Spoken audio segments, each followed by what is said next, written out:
আজকে সারা দেশেই এই দিনকে আবারও খুব বেদনাবিধুর মানসিকতা নিয়ে আমরা পার করছি। আলোচনা হচ্ছে, কবর জিয়ারত হচ্ছে, দোয়া হচ্ছে, ঘটনা তদন্ত, বিচার, এর রহস্য, এর জাল জট সব উন্মোচনের দাবি উঠছে।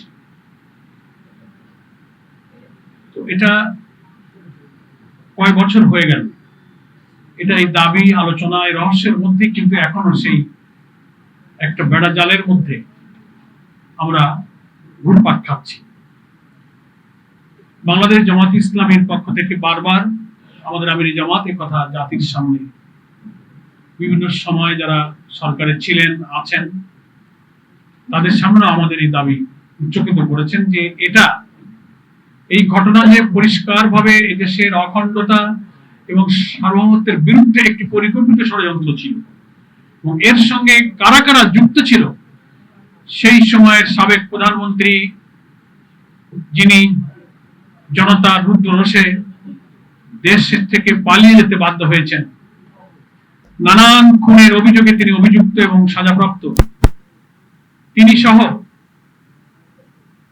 আধিপত্যবাদী শক্তির প্রত্যক্ষ মদদে আমাদের অখণ্ডতা এবং সার্বভৌমত্বকে বিকিয়ে দেওয়ার জন্য ইতিহাসের নৃশংসতম ওই সেনা হত্যাযজ্ঞ তাদেরই পরিকল্পনায় হয়েছিল। নানান গোয়েন্দা সংস্থার তথ্যে সেটা উঠে এসেছে। বারবার সে কাহিনী চাপা দিতে চাওয়া হয়েছে নানান এজেন্সির মধ্য থেকে।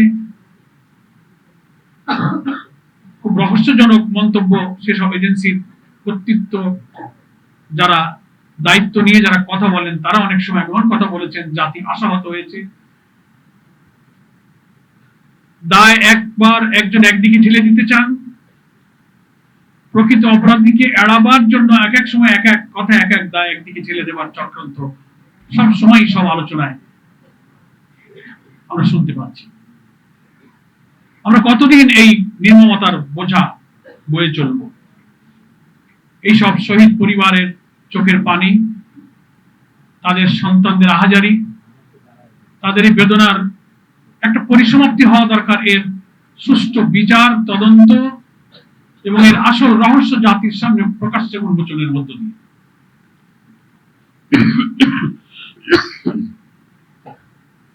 জামাত ইসলামী সেটাই চায়। একদিকে বিশেষ ট্রাইব্যুনালে বিচার চলছে, আবার দেখা যায় বিচারিক দিক থেকে বলা হচ্ছে যে আপিল ডিভিশনে বিচারাধীন, এটাকে পুরো তদন্তের একটা আইনি প্রক্রিয়া ছাড়া যাওয়া যাবে না। আবার অন্তর্বর্তীকালীন সরকারের সময় তদন্তের যে সমস্ত বিষয়গুলো আলোচনায় উঠে এসেছে, কোনোটার সাথে কোনোটার সমন্বয় নেই। ফলে কোন এক অজানা কারণে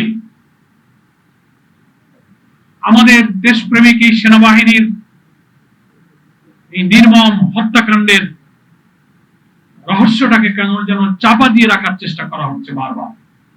এই জন্য আমরা এই আলোচনাকে আর দীর্ঘ না করে, কথা আমাদের মূল আজকে একটাই, যে সেই সময়কার ক্ষমতাসীন প্রধানমন্ত্রীর নির্দেশনায়, সহযোগিতায়, মদদে এই ঘটনা যে ঘটেছিল তার সাথে কারা কারা জড়িত ছিল, বিভিন্ন সময় বিভিন্নভাবে নাম এসেছে, বিচারের মুখোমুখি হতে যাচ্ছে, আমরা শুনতে পাচ্ছি।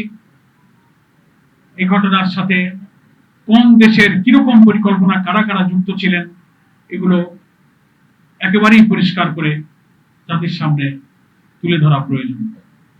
সেই সময়কার ভিডিওগুলো, ছবিগুলো, কিভাবে সেনা অফিসাররা চিৎকার দিচ্ছেন, আহাজারি করছেন। প্রধানমন্ত্রী এই হত্যাকাণ্ডের পর পর সেনা অফিসারদের নিয়ে যে মিটিং করেছিলেন, সেখানে তদানীন্তন প্রধানমন্ত্রীর বক্তব্য চলাকালে সেনা অফিসারদের যে কি আহাজারি, কি কান্না, যে কেন সাথে সাথে এত অনুরোধ করার পরও এই হত্যাকাণ্ডের বিরুদ্ধে সেনাবাহিনীকে অ্যাকশন নিতে, তাৎক্ষণিক সেখানে ব্যবস্থা নিতে দেওয়া হয়নি, কেন বিলম্ব করা হলো।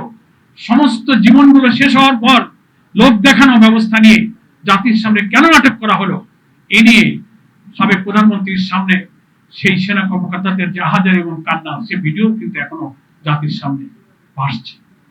এই জন্য আমরা আর এটা নিয়ে অন্ধকারে থাকতে চাই না। যারা সেদিন এই হত্যাকাণ্ডের নেতৃত্ব দিয়েছিলেন, এর পিছনে দেশ বিরোধী ষড়যন্ত্র ছিল। এটা যদি আজকে উন্মোচিত না হয়, তো এই দেশকে নিয়ে আবার কেউ, কোন দল, কোন সংস্থা, কোন শক্তি যে আর ষড়যন্ত্র করবে না, তার তো কোনো নিশ্চয়তা নেই।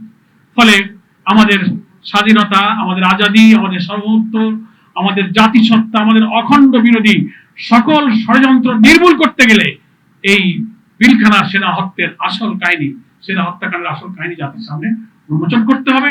1, 2, 3, 4 করে যার যার নাম প্রকৃত তদন্তে বেরিয়ে আসবে তাদেরকেই বিচারের মুখোমুখি করে শাস্তি বিধান করতে হবে। এটাই আমাদের আজকের এই বাংলাদেশ জামাত ইসলামী ঢাকা মহানগরী আলোচনা সভার মূল দাবি।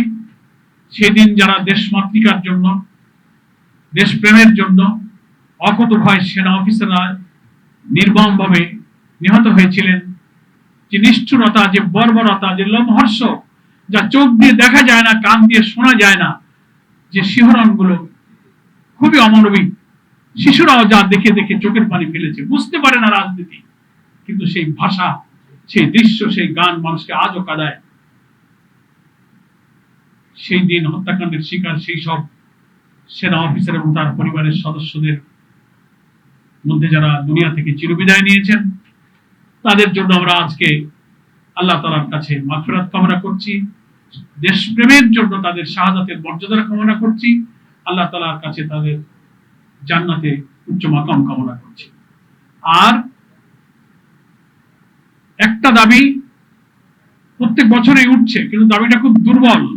আমরা খুব জোরালো ভাবে বলতে চাই, সেই সময় বিডিআর সদস্যদের মধ্য থেকে শত শত বিডিআর সদস্য এবং অফিসারদেরকে বিনা অপরাধে মামলায় জড়িয়ে বছর পর বছর কারাগারে আটকে রাখা হয়েছে, সাজা দেওয়া হয়েছে।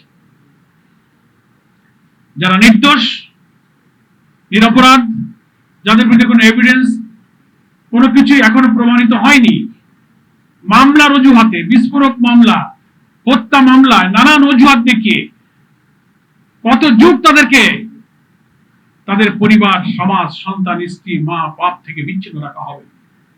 নিরপরাধ কারাবন্দী বিডিআর সদস্যদেরকে মুক্ত দেওয়া হোক, প্রকৃত অপরাধীদেরকে বিচারের মুখোমুখি করে তাদেরকে শাস্তির আওতায় আনা হোক। আমরা